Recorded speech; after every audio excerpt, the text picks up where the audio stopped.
Mama's words rang in her head. In Lagos, even the sun will deceive you if you let it. Kioma had always thought her mother too cynical. Now she understood.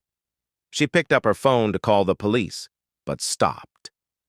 Could she send her own sister to jail? The same sister who had held her hand at their mother's funeral? Who had helped raise her children when her husband died? That evening, as she closed her now quiet shop, a young boy ran up with an envelope. Inside was an invitation to Adana's shop opening ceremony next week. The final insult. Kioma sat in Lagos traffic, tears mixing with sweat in the heavy evening heat. Her phone buzzed again. This time, it was her bank. Another missed loan payment notification. She turned the car around. Not toward her small apartment, but toward Adana's new shop in Lekki. She wasn't sure what she would do when she got there, but she knew that in a city like Lagos, some debts had to be paid, if not with money, then with something else. As she drove through the darkening streets, thunder rolled overhead. A storm was coming to Lagos tonight.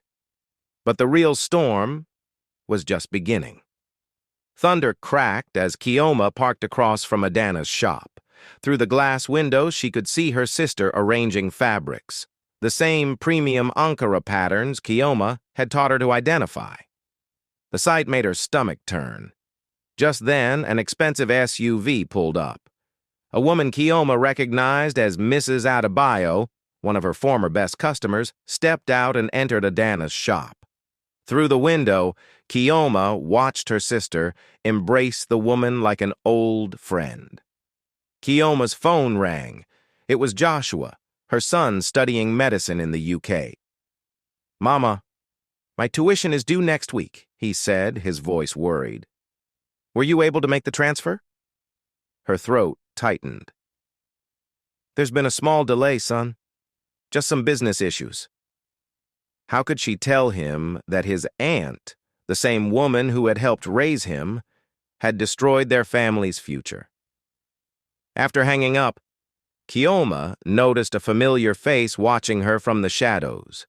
Baba Sikiru, the old security guard who had worked at Balogan Market for 30 years. He approached her car. "I saw what your sister did," he said quietly. "I also saw her meeting with the area boys last week, paying them to spread rumors about your shop selling fake materials." Kioma's hands gripped the steering wheel until her knuckles turned white. So that's why customers had suddenly started questioning her fabric quality. "But," Baba Sikiru continued, pulling out his phone, "I recorded everything. The money exchange, the conversations, and I know about the stolen goods in her storage room.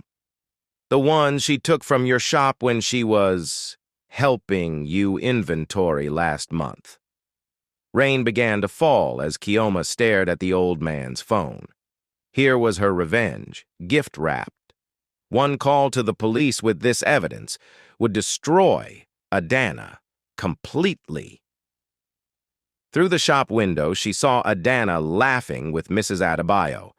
Behind them, Adana's teenage daughter was arranging fabrics, just as Kioma had taught her cousin. Suddenly, Adana looked up and saw Kioma's car. Their eyes met through the rain-streaked glass. For a moment, neither moved. Thank you for watching. Please subscribe, like, and comment for more videos.